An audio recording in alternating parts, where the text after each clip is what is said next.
Kasus Ferdy Sambo belum sampai pada titik final.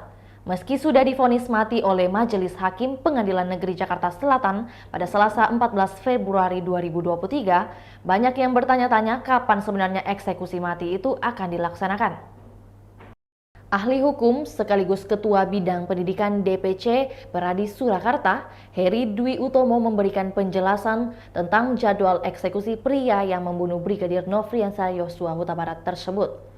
Menurut Heri Dwi, pelaksanaan eksekusi dilakukan setelah terdakwa sudah memiliki putusan berkekuatan hukum tetap.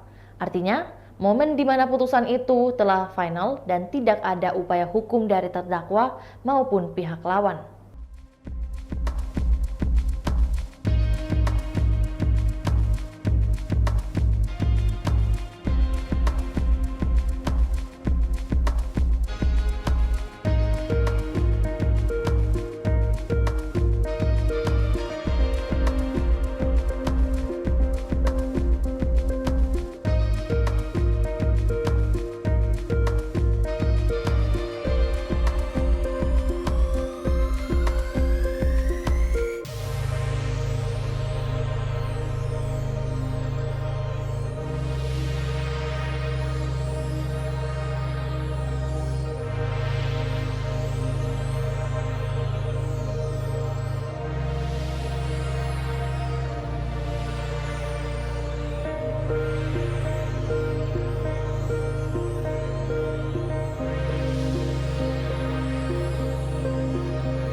Itulah tadi berita hot news kita pada hari ini. Saksikan berita hot news lainnya hanya di kanal YouTube dan Facebook Tribun Timur.